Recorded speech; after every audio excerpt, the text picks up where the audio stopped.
উপস্থিত সাংবাদিকবৃন্দ, আরেকবার শোনেন।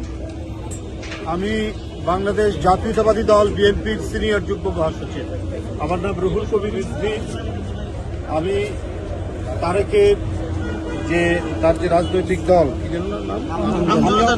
আমজনতার দল, তাদের নিবন্ধনের জন্য নির্বাচন কমিশনে নিবন্ধনের জন্য তারা ইতিমধ্যে আবেদন করেছিল। সেই আবেদনটা গ্রাহ্য করা হয়নি। আমি দেখেছি যে আরো গুরুত্বহীন কিছু সংগঠন আমার কাছে মনে হয়েছে তারাও নিবন্ধিত হয়েছে, কিন্তু তারেকেরটা দেওয়া হলো না কেন আমি এটা বুঝতে পারলাম না।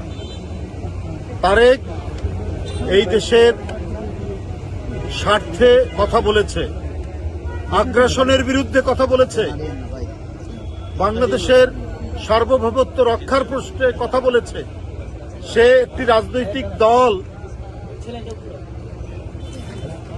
গঠন করেছে এবং তার বৈধতার জন্য নির্বাচন কমিশনে সে আবেদন করেছিল। সে তো কোনো গোপন রাজনৈতিক দল করতে চায়নি, সে আইনসম্মত রাজনৈতিক দল করতে চেয়েছে।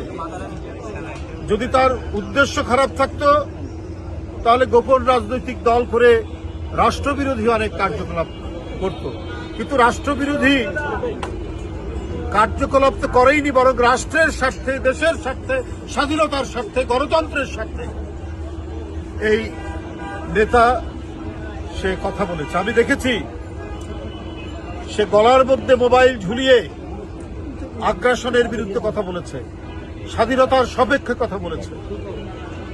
এই দেশকে যারা আমাদের অর্থনৈতিকভাবে, রাজনৈতিকভাবে, সাংস্কৃতিকভাবে আধিপত্য বিস্তার করতে চায়, সে আধিপত্যবাদের বিরুদ্ধে কথা বলেছে। আজকে তার নিবন্ধন দেওয়া হচ্ছে না, তাহলে আপনারা কাদের নিবন্ধন দেবেন আমি জানি না। কাউকে আমি ছোট করতে চাই না, কিন্তু তার যে চিন্তা এবং রাজনৈতিক তার যে সংগ্রাম এবং কর্মসূচি, সেই অনুযায়ী সে যে রাজনৈতিক দল গঠন করেছে, সেই রাজনৈতিক দলের নিবন্ধন অবশ্যই সে প্রাপ্য।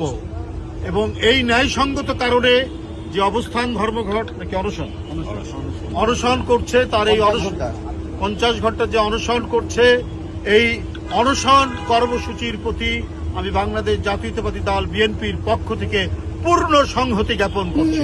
ধন্যবাদ।